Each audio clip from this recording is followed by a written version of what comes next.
ओडिशा हेउछि समृद्ध संस्कृति एवं परंपरार राज्य।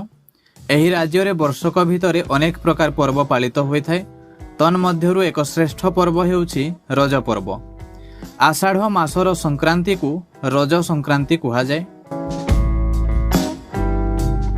संक्रांतिर पूर्व दिन पहिली रज एवं परदिन को भूमिदाह बा भूमि दहन कुहा जाय। एही समय रे भूमि को खोलिबा निषिद्ध अटे, अर्थात हल कार्य बा माटीर खोलाखोली कार्य आदौ करा जाए नाही। चतुर्थ दिन बा भूमिदाहर परवर्ती दिन सकाळे बसुमती स्नान हुए एवं रज पर्व एही दिन ही समाप्त हुए। आषाढ़ मासरे साधारणतः वर्षार आगमन होइथाय। शुष्क भूमि रे वर्षार प्रथम असरा पड़िबा मात्रे माटीर एक प्रजनन शक्ति जात हुए। सेथिपाई एही समय रे धरणी राणी को रजस्वला स्त्री सहित तुलना करा जाय। एही समय रे कुमारी कन्या माने पृथ्वी उपरे पदाघात करंती नाही बा खाली पादरे चालंती नाही। रज पर्व हेउछि आनंद उल्लासर पर्व। घरे घरे विभिन्न प्रकार पिठा मड़ा तैयारी हुए, रज पान भंगा जाए। आ केवल सेतिकी नुहे, माने एटा केवल खाइबारे सीमित नुहे, खाइबा सहित बांटिकी खाइबा हेउछि एहार एक नियारा परंपरा। रज पर्वर आउ एक विशेषत्व हेउछि दोली खेल।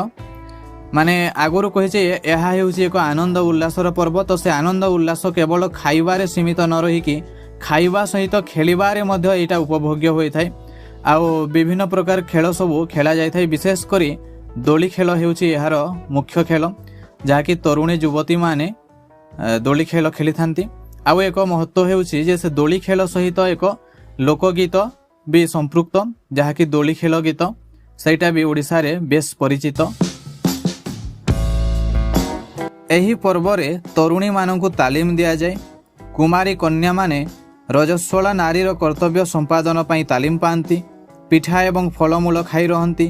भविष्यत रे सेमाने सुस्थ सबल संतानर जननी हेबे बोली अभिलाष पोषण करिथांती। रज पर्व केवल आनंद उपभोगर पर्व नुहे, यह भी हेउछि विज्ञान सम्मत।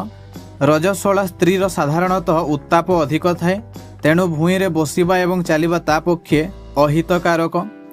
ठीक सही भली भात न खाई पिठा एवं फलमूल खाइले अम्ल रस सृष्टि हुए नाही, ताहा भी शरीर पई बेस हितकारक। तेणु निहाती भावे रज पर्व हेउछि विज्ञान सम्मत मध्य। तेबे रज पर्व विषय रे 10टी तथ्य एठी समाप्त हैला। आपण ओडिशार भाषा साहित्य संस्कृति संपर्कित केउ प्रसंग उपरे 10टी तथ्य जानिबाकू चाहुचंती कमेंट रे निश्चय लिखंतु।